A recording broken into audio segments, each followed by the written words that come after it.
Hi everyone. Thanks for being here. Welcome back to Deadbeat Son. We're still doing it.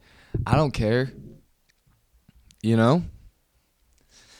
I don't care that it dwindles. I don't mind the dwindling. You know? I'm happy. I'm happy that that anyone's here. Thanks for watching the show. It's episode 18. Boy, am I glad to be back in the studio. Back in the stew.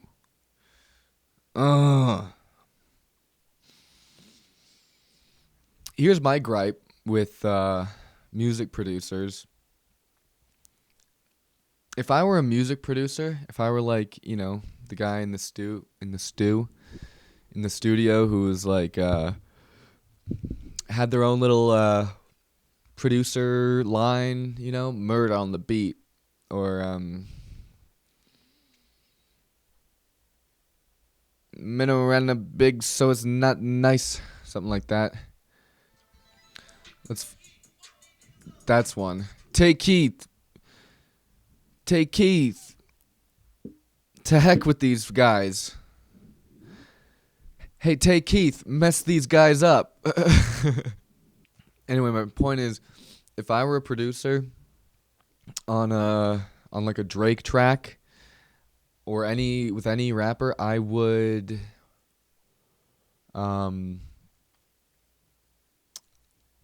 turn the headphones up higher. You know what I mean? I would make sure the headphones are very loud, because rappers always complain about the music being too low. They're always saying, turn me up in the headphones. Turn me all the way up. Let's see if we can find an example. I think rappers are always asking to be turned up in the headphones. I know there's an example of this in Hard Knock Life by Jay-Z. Take the bass line out. It's coming up any second now. Is he gonna say it? He didn't say it. I would be a better producer, because there's always something wrong when the artist gets on, like when the rapper starts, like, I know there's this one. Eminem gets pretty pissed here because he's looking for the snare. I have no snare in my headphones. Yeah, see? No snare. Hard track. Where's my snare, he says. I have no snare. Anyway, he gets the snare, if you're wondering, but that bit didn't really go as well as I wanted it to go. But anyway, the point is, I'd be a good producer. I'm at 5 minutes in and have said absolutely nothing of substance. And then I just spilled my coffee. Hold on, I'm not going to let that sit there.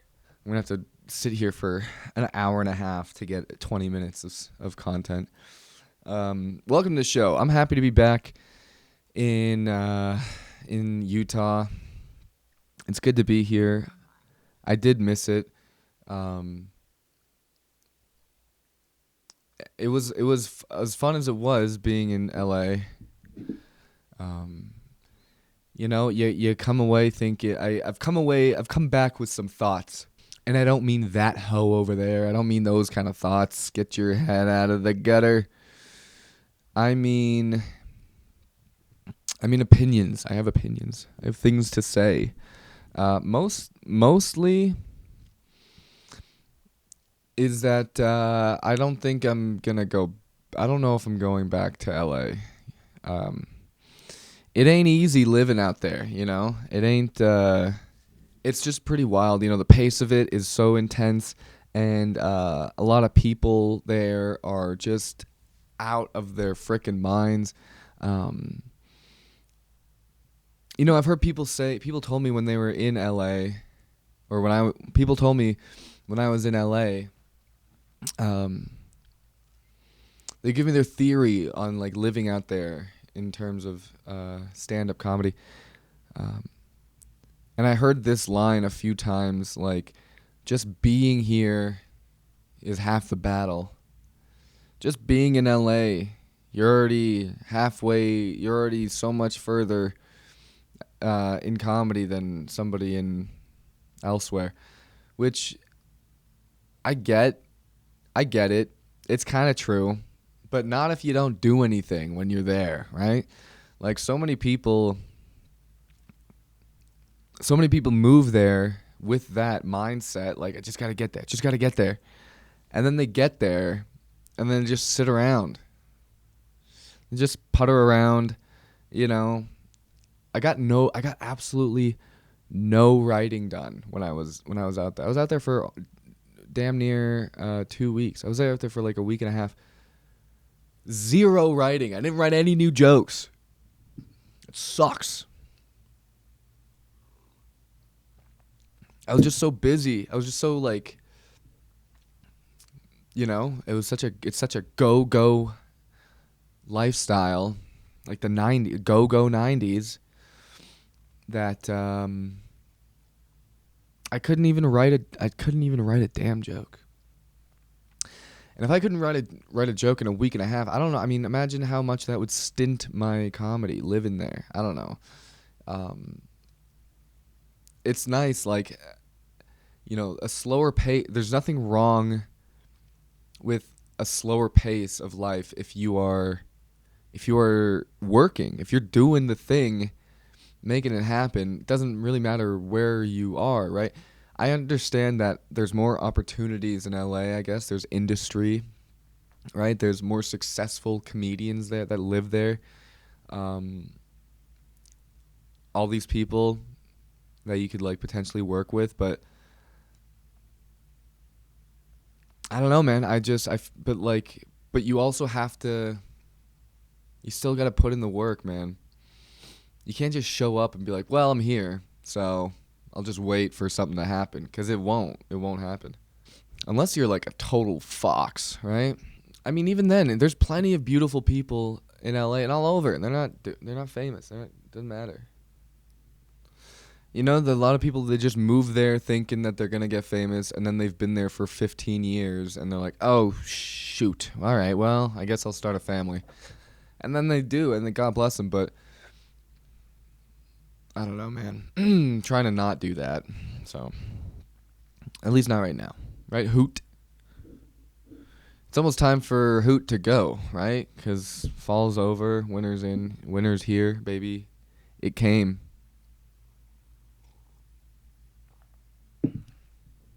Man, thank God Game of Thrones is over, huh? Jesus. Just because, well, I got tired of hearing about it. But then again, now you got all these people who made their personality Game of Thrones just out what did they do? Where did they go? They're probably back to Harry Potter, right? A lot of them. Probably back to Harry Potter. I was driving by downtown Salt Lake City, checking out some properties, and drove by this block where there's a lot of homeless people. And I was with my buddy, and we were looking at them, and we were empathizing because it's cold. We go, man, that must be not easy being out in the cold like that. You got a freaking tent and an old pair of boots, like, and I had just come from California, where sunshine, baby, everybody loves the sunshine, do. And I'm thinking, and I said to my buddy, like, man, why? We were saying, like, why don't they just try to get to California? Like, if they just got there, if they just like got a ticket, bus ticket, plane ticket, probably bus ticket, and just got to LA or San Diego, like, that would be, so much easier, right? And then I realized, wow, they are no different than like theater kids or somebody pursuing fame or comedy or anything. Like, it's the exact same minds. Oh, just gotta get to LA. As long as I get there, just gotta get there, and then it'll work out. Homeless people have a better shot than someone trying to be an actor. Homeless people have a better shot at achieving what they want than somebody who's an actor. It's crazy how those kind of intersect. Anyway, I don't know though. What do I know?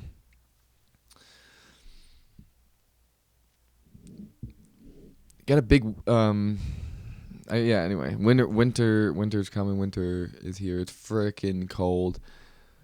Hasn't snowed yet. It's not snowing yet. Hasn't snowed yet. It's not snowing yet in Utah. I mean, a couple times it did, but nothing too crazy. I was in Elko, Nevada this last weekend. That was something. I went and did this little bar show produced by this guy, Buck. And Buck is a good guy who brought me to Elko, Nevada. And there was not a lot of people, probably like 20-something people at this little bar. And they were there. I went down with a friend who was featuring for me. And his style of comedy is very different than mine. He'll say things that I won't say. So he'll say some naughty stuff. And he went up before me and he was crushing. I mean, we're talking the crowd. I mean, the people that we're performing for, there's a guy literally dressed like a grave robber from the 1890s, you know, or a San Francisco gold rush mine, like the OG. He had, you know, the white long sleeve dirty shirt, denim overalls. He had a fucking chimney hat, and he had he had like 4 teeth in his head, dude. And I called him a grave robber. This bar we're in, people smoking inside. People, cigarettes though, not vapes, because they don't mess with that shit. You know what I mean? That's too high tech. I don't even think vapes have hit that place, honestly. A lot of this. So my buddy's performing and he's saying some pretty naughty stuff, and they're loving it. They're eating it up. And so I'm sitting in the back. I'm going, oh God, they're gonna hate my guts, dude. You know, because I'm gonna go up there and I'm gonna talk about. They're not gonna like my clever quips and my my new age perspective. You know, they want jokes about the Great Depression, or just a lot of, you know, what's it called? Let's Go Brandon, any of that kind of stuff. They want that. So I'm sitting in the back sweating, thinking, oh my God, they're gonna throw lighters at me, or freaking old timey tomatoes, or get the hook even. They might still have that. But I went up. I did about 40-ish minutes, 45. It went great, actually. I had a great time. I had so much fun. They were digging it. There was a woman at the end who came up on stage after or during my show, during my set, like towards the end. She just got up on the stage and stood there with me. You know, whatever. And she goes, "Can you guess who my son is? Guess who my son is?" And I point to the guy that was sitting next to her the whole time. She goes, "Yeah. How'd you know?" I go, "Oh, I don't know. Maybe the guy who was going, 'Shut up, Mom. Shut up, Mom,' the whole time. Maybe it was him, you know." They loved it. They loved it. So that was fun. I met this lovely couple who I think were trying to recruit me as a third in their evening. Never got the official offer. I never got a written offer. So I never saw a contract, but it was definitely, the vibe was there. And I kept hearing that Elko is a big swingers town. I mean, when there's 38 people in your town, yeah, if you can all agree to just let each other bone each other all the time, then whatever, go for it. I don't know. It's a mining town. I don't know. We still had those in the country. I don't know what they're mining for. Probably fucking better looking dudes. What are they mining for? I don't know. Internet? Jesus Christ. Um, I had a lot of fun though, so it was a great place. I We had fun, so fuck it. I'll tell you this story. Uh, I met a sex worker, okay? And I was at a brothel, right? And I met a sex worker. And part of me was like starting to understand the appeal of like why someone would partake in a business like that, why someone in my position might do that. Because, I've met women in the city and the surrounding area who, you get to know, maybe go out for a little while, and then, you know, things happen. It doesn't last for whatever reason. And, sometimes you'll run into somebody you used to date, or I'll see someone out. I one time was on a date, and we go to this bar, and the hostess was another woman that I had been talking to, and I felt like a dirtbag. Honestly, I felt like I didn't feel smooth or quaff or whatever. I felt like, ugh, I should not be doing this. So with that, I could understand. I was like, you know what? Maybe this is the move, to go to a place that I'm not from and to partake in this service and just tidy up, and then here you go, thank you ma'am, and I'm off. um and I was also kind of drunk, and so I'm hearing this, I'm talking to this sex worker in the bar area, and she goes, "So your friends tell me you're a comedian?" And I was like, "Oh yeah? I mean, yeah." And then she has her phone out, and then she pulls up my Instagram, and she goes, "Is this you?" And it was. And I said, "Yeah." And then she kind of laughs, and she goes, "My husband follows you." I said, "Oh, what?" I go, "Your husband?" And she goes, "Oh, no, don't worry. He's dead now." Oh, what? Oh, cool. What? Oh, man. Can't wait to do this now. Oh, boy. Now I'm ready to go. So I didn't get what I was searching for, which was anonymity, you know? And I'm not even famous. That's the best part about this, is I'm not even a known person. I have a nice little decent little following, but like it shouldn't be, you know what I mean? I just wanted to. So anyway, that didn't really turn me on, hearing about her dead husband who's a fan. Hey, I appreciate it. But that's, yeah, man, because like I know the timing of when my stuff didn't start popping until like January of 22. So it's almost been a year, but it's only been a year. So it must have happened very recent. I did not want to think about all that good stuff. So I just gave her the money, and just to talk. I gave her the money, and we played Yu-Gi-Oh. So that was cool. She had a much better deck.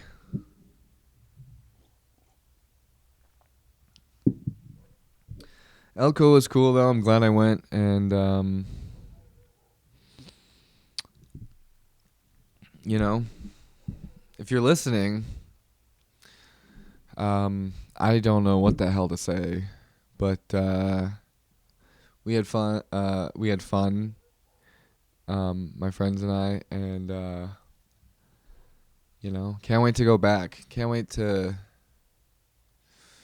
Anyway, I got a really big. I'm glad I got to run. I did like 40-ish minutes, and I'm glad I got to do that because I got the biggest show of my life coming up this week, folks. I'm opening for Trevor Wallace at the University of Utah. You ever heard of it?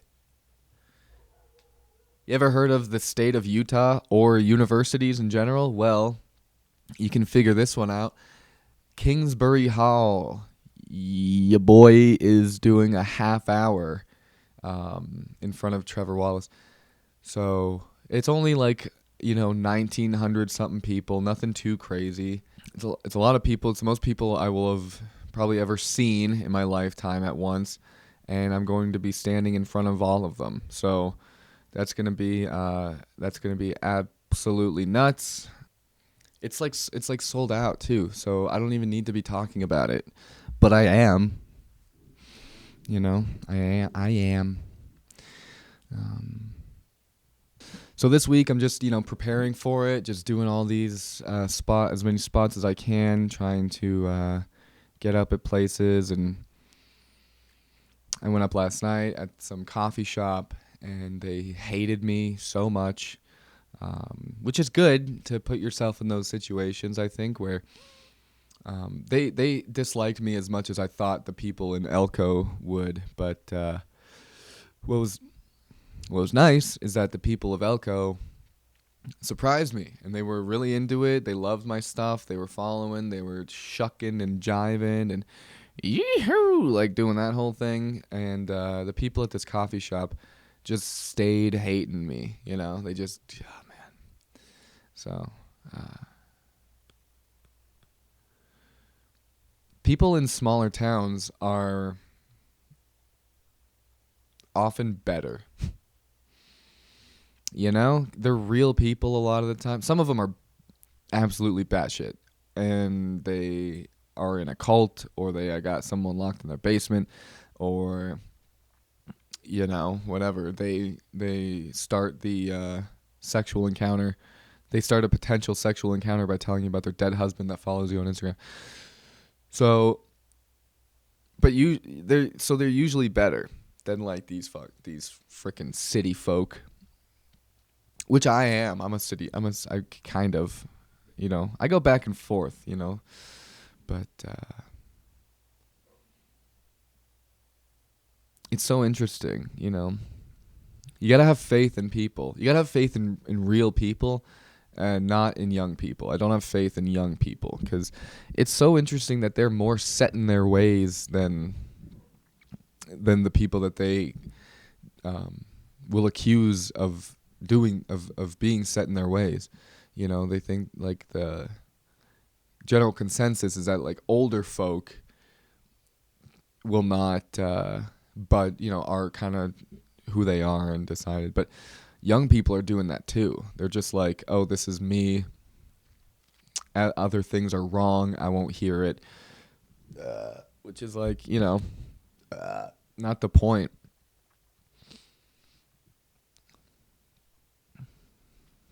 People try too hard, You gotta find regular people. You want to find regular people. Go to a karaoke night. I was at a bar not long ago, and it just happened to be karaoke night. And so then you're just seeing people go up, and as a performer, as somebody who gets on stage intentionally a lot, I love seeing regular people perform. I love it, and I'm not making fun of them. I'm not like even being sarcastic. I love it, dude. I love watching them just like give it this is their freaking moment. They're like, this is my song, and I'm gonna give it my goddamn all, whatever it is, dude. And it doesn't matter, dude. Play, Ace of Spades and sing it off tempo or someone, a classic like that, or someone was playing like someone the other night it was like a Maroon 5 or something with a lot of falsetto, which they could not hit. But I don't care. I want to do it, but they do it anyway, man. I don't care. I don't judge. I'm not laughing at them. I'm kind of laughing at them.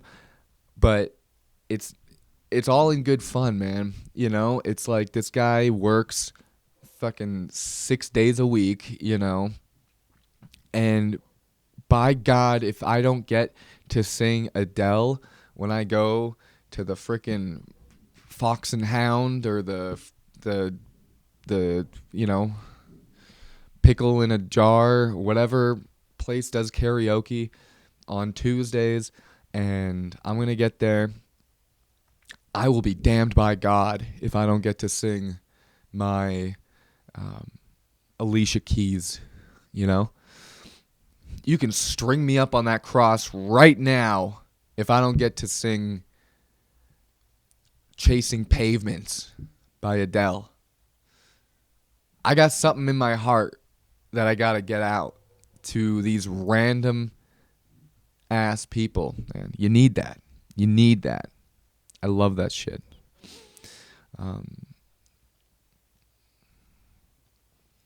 I don't have a picture for this week's Deadbeat of the Week, but I have one. I don't have this week's Deadbeat of the Week is people who undermine and underestimate the small town folk. Yeah, those are the deadbeats. Because you know what? You're missing out. Those people are good people a lot of the time. A lot of the time they're not. There's a lot of random killings and some pretty heinous crimes going on in those cities. But there are still good people, okay? There are good people everywhere. And, the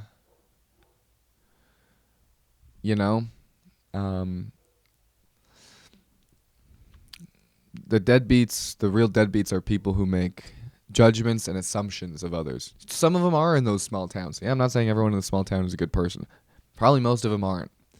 But they're, you'll find a couple. You'll find a couple. And to think that, and often people who think that, who make those judgments, are full of themselves, because they live in like, ooh, I'm in this city. Oh, I live in frickin', I'm in this city. It's Salt Lake City. Relax. It's barely a city. They built this city for the Olympics in 2002 or whatever.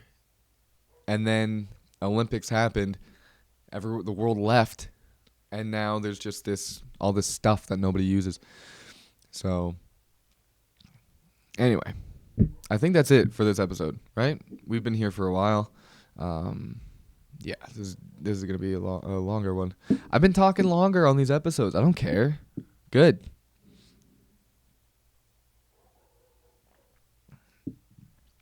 I got stuff to say.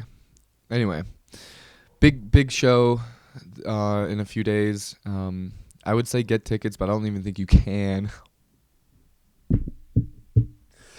So, whatever, man.